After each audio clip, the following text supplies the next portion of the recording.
中高音用板，低音咧就用雙，各取聲學嘅所長啊。咁啊，中高飄逸，低音紮實啦。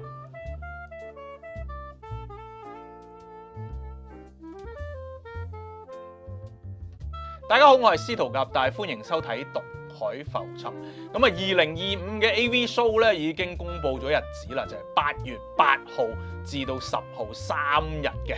咁啊，但係其實上年啊2024嘅 AV show 咧，好似過咗唔係好耐咁啊，我都仲記憶猶新啊。咁啊，有一啲好好聲嘅，尤其喇叭啦，我都影低咗相。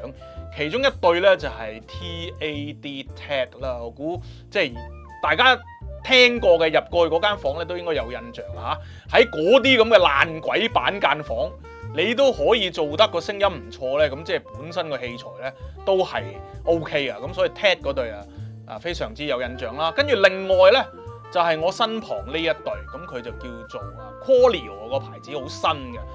咁佢就喺嗰啲板間房嘅後一行。可能有啲朋友冇去到添㗎，因為上年嘅板間房後面有另外一行嘅板間房。如果你冇留意過地下嗰啲箭嘴咧，你可能會 miss 咗嗰一行嘢。咁我就行咗去後面，咁啊睇下咁陰公嘅擺咗喺後面咁。咁啊一入到去咧就見到呢一對喇叭，幾特別喎！即係一見到嗰個設計好獨特。咁啊見到低音喺下面嘅箱。但係上面中音同埋高音就用一塊亞加力板咁樣，好似帳板咁樣撐喺度。咁除咗外形設計獨特之外咧，當其時嘅聲音咧，即係開聲都唔錯嘅。而且我有個直覺咧，覺得佢夾膽機咧應該會有唔錯嘅效果嘅。咁所以咧就之後就聯絡咗代理啦嚇。咁代理咧喺過咗呢個上年嘅影音展，大概8個月9個月到啦就可以借到俾我借到呢一對 Qualio IQ IQ 係佢型號Qualio IQ 翻嚟啦。咁除咗 IQ 之外咧，其實咧仲有一對 slim 少少嘅叫 Quantum。但係即係我覺得喺設計嘅獨特性嗰方面各樣嘢好似呢一對比較係超前啲喎。所以咧就今集介紹下呢對 Qualio 嘅 IQ。咁大家見到上半部分呢度咧就有中音單元同埋高音單元啦。用一塊亞加力膠咧就支撐住嘅。咁個好處咧就係咧唔會困住喺個箱度冇一種局促感前面同後面咧其實都係有聲音㗎。咁高音單元咧就係 Mundorf 嘅 AMT 單元啦，係一個氣動嘅高音啦。咁下面呢個咧係一個 Satori 嘅中音。其實咧呢隻咧係可以咧做到全頻嘅。但係咧佢淨係攞咗佢最靚嘅部分咧，就係中音嘅部分咧就負責中音啦。咁中高音咧，除咗你話安裝喺一個亞加力膠呢一個設計係特別之外啦，佢個高音咧亦都有一個特別設計嘅，就係喺個箱嘅後面插線嗰度咧係可以經過原廠提供嘅幾種唔同數值嘅 resistor 咧去調整嗰個高音嘅量嘅。呢個咧就係關係到你嘅器材啦，同埋你嘅空間啦。你可以自己調，總共有5種，分別係唔同顏色嘅 resistor。每一種顏色咧都會咧作出一個高音上嘅衰減嘅。咁既然要講到後面插resistor 嘅地方咧，亦都提埋啦呢個喇叭非常之靚料啦佢嗰啲插座咧全部都係呢個 WBT 嘅原裝插座嚟嘅。用料上乘啦咁低音單元咧係一個10寸嘅 Satori 嘅單元啦，最低咧係可以潛到去呢個28 Hz 嘅，而低音導上孔咧就喺箱嘅背面㗎。咁配合埋呢個箱體使用啦，咁佢嗰個低音量咧同埋質感咧，我自己認為咧都幾勁幾驚喜嘅。首先個感覺係非常之澎湃啦，好明顯嘅低音嘅。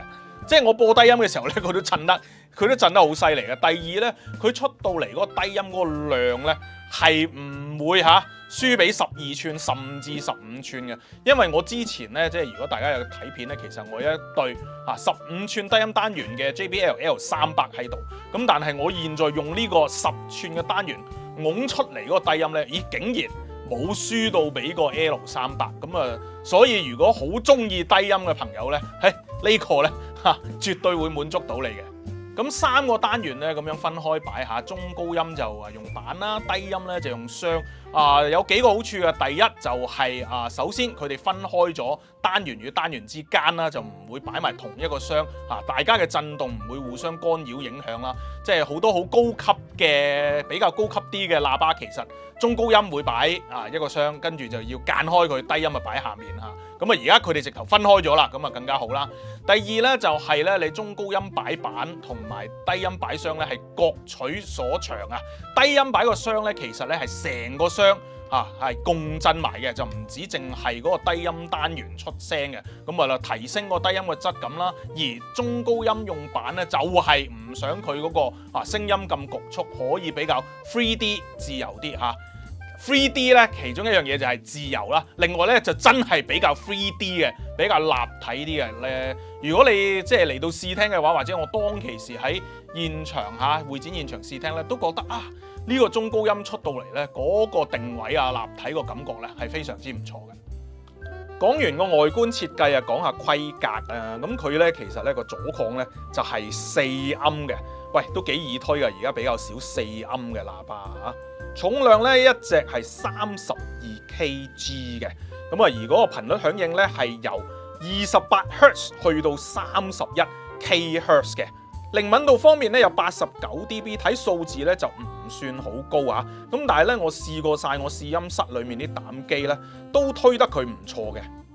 講到呢度都講下價錢啦。呢個波蘭品牌波蘭製造嘅喇叭咧，其實咧佢唔同顏色咧個價錢係唔同嘅。咁好似我呢個瓦面嘅黑色咁樣啦，就係68,000蚊一對嘅。咁但係譬如你如果想揀下木皮又有啲Gloss 嘅法拉利紅等等咧都有得揀嘅，咁嗰啲就會貴多少少，或者 Gloss 嘅黑即係鋼琴黑咧都有嘅，咁嗰啲可能貴1-2千蚊咁啊。即係如果你真係有興趣嘅要訂唔同顏色嘅，咁你再先至問我嗰個價錢啦。否則我覺得咧中意呢個外形，相信佢呢個咁樣分立嘅設計咧，不妨咧聽一聽呢一對喇叭先，然之後再諗下，要中意咩顏色？我而家覺得就咁一個瓦面嘅黑色咧，其實都幾靚噶啦。咁仲有咧就係今年嘅影音展咧就唔好意思啦，呢對喇叭咧就喺現場咧就冇得展出嘅。如果你上年見過，又唔知喺邊度買，想聽翻嘅，又或者你睇完呢條片對呢對喇叭係有興趣嘅，咁記得預約我上嚟試聽下夾膽機嗰一個效果咧係真係好正嘅。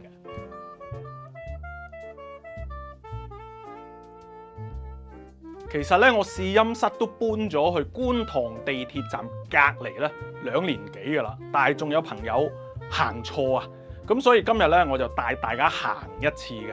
首先我哋而家喺觀塘 B 出口，一望去左手邊咧，其實呢等大廈就係噶啦。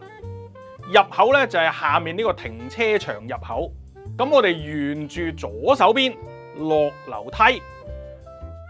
然後落咗樓梯之後咧，要轉右喎，唔好向前行去觀塘廣場喎。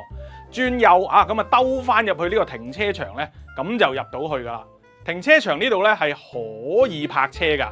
咁如果你係揸車嚟揾我買嘢嘅話咧，停車場我幫你搞掂佢。咁見到呢度有4部 lift 啦，通常咧去高層咧都係最出呢2部 lift 嘅。咁我哋撳13樓啦，因為我試音室喺13樓啊嘛。